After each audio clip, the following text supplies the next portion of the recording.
Olá, oitavo ano! Tudo bom com vocês? Na aula de hoje nós vamos ver mais sobre voz passiva. Vamos lá?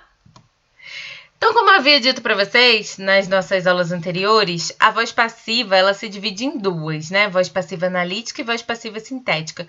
Mas o que é voz passiva? Voz passiva é quando o sujeito ele sofre ou recebe a ação, tá bom? Então, ele é chamado de sujeito paciente e aí temos uma oração na voz passiva. Tá ok? Tá lembrado? Então, vamos lá. Vamos começar pela voz passiva analítica. É formada pelo verbo auxiliar ser, seguido de um verbo no particípio.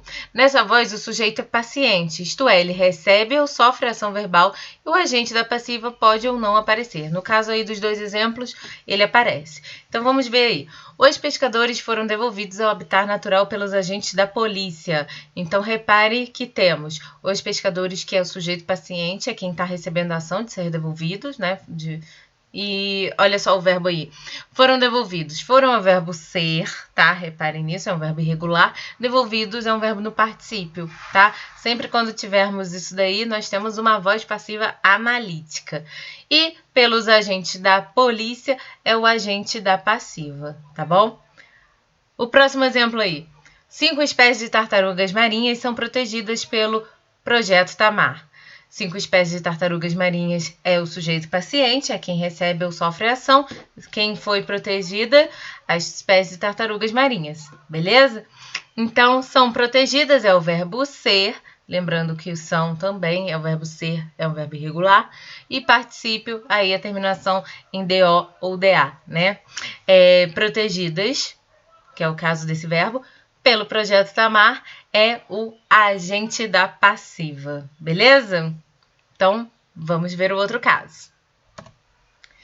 Agora é a voz passiva sintética.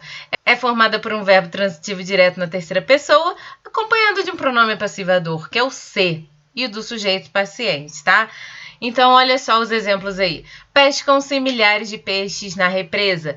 Pescam é um verbo transitivo direto, o se é o pronome passivador e milhares de peixes é o sujeito paciente. Lembrando que o sujeito paciente é quem sofre ou recebe a ação.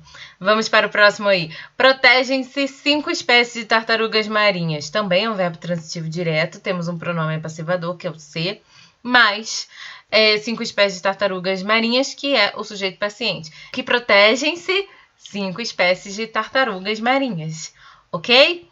Daqui a pouco nós vamos ver algumas funções aí do se, né, dessa partícula se, que é bem específica, então daqui a pouco a gente entra nisso. Vamos reparar nesses dois casos que eu coloquei para vocês, ó. Os peixes foram devolvidos à represa pelos policiais. É uma oração na voz passiva analítica, olha só. Foram devolvidos, beleza? A gente já sabe que é voz passiva analítica por conta dessa estrutura. Agora, olha só o exemplo abaixo. Devolveram-se os peixes à represa. Repararam a diferença? Aí está na voz passiva sintética. Temos aí um pronome apassivador, se, ok? E aí eu botei do lado um quadrinho só para a gente ver a diferença. Olha a frase na voz ativa. O garoto quebrou a vidraça.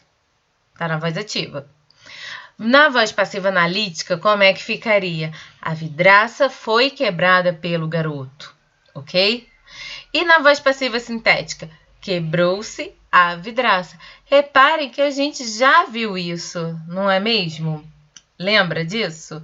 Quando a gente tem o verbo no particípio, quando a gente tem a partícula ser, mas não é somente para a voz reflexiva que nós temos o ser. Temos também na voz passiva sintética. Então, presta atenção nesses detalhes, tá bom? Que a gente vai ver aí a função do ser também. E agora chegamos aí à função do ser. O ser pode ser pronome reflexivo, pode ser a voz passiva reflexiva, pode ser uma partícula passivadora. O que pode ser o ser? Pode ser muitas coisas, não é mesmo? Então, olha só, a função do ser. Além de passivadora na voz passiva sintética, o ser pode ser empregado como índice de indeterminação do sujeito. Lembra lá nos tipos de sujeito que a gente usava o ser também? Então, e como pronome reflexivo, né? Como a gente já viu aí, cortou-se, né? Calma, nós vamos ver aí nas próximas telas. Então, vamos ver aí o ser como pronome apassivador.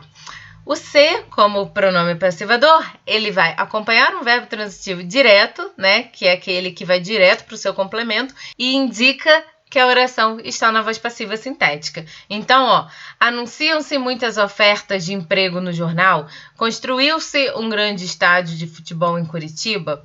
Então, tá vendo aí? Por conta dessa estrutura, eu sei que esse ser é um pronome passivador, tá bom?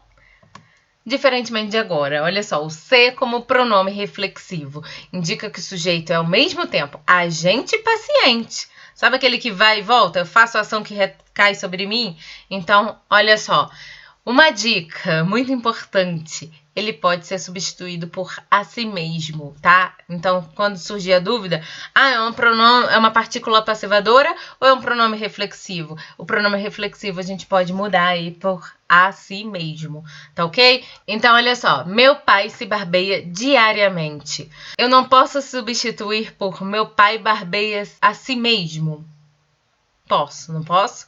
Então, esse daí é um pronome reflexivo. A ação de se barbear volta para ele mesmo. Olha o próximo exemplo.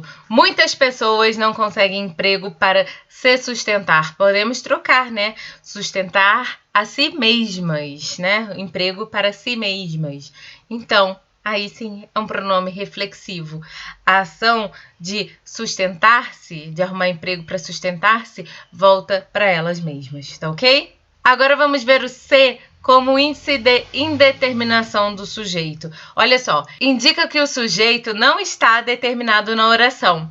Acompanhe os verbos intransitivos, que é aqueles que não precisam de complemento, tá? E os transitivos indiretos, que é aqueles que têm preposição, sempre na terceira pessoa do singular. Então, olha só, necessita-se de mais respeito. Esse daí não é que a ação de necessitar-se está voltando para ela mesma, mas é porque é um verbo transitivo indireto, tá? Quem necessita de algo. A gente tem que ter uma preposição aí, que é o de, tá? Então, é um verbo na terceira pessoa do singular. Temos aí o ser para indeterminar esse sujeito, tá? Falou-se muito em futebol. Falou-se. Também é um índice de indeterminação do sujeito, porque quem fala de alguma coisa, de algum assunto, tá? Então, também é um verbo transitivo indireto. Repare que tem aí o em, que também é uma preposição, tá? Então, por isso, ele funciona como índice de indeterminação do sujeito. Por último, eu trouxe aí um resuminho dos casos da partícula ser, né? Olha só, ele pode ser uma partícula apassivadora, né? Então, aí é o exemplo. Aluga-se apartamento. Ele pode ser índice de indeterminação do sujeito. Vive-se bem em Campinas. Precisa-se de empregados. E pode ser um pronome reflexivo. Ele cortou-se muito. Reservou-se o direito de não falar. Então, aí temos os 3 casos da partícula ser. Eu sei que é muita informação para uma aula só, mas a gente vai ver aos poucos aí, conforme a gente for fazendo os exercícios, tá bom? Eu espero que vocês tenham gostado da aula de hoje. Um super beijo e até o próximo. Tchau!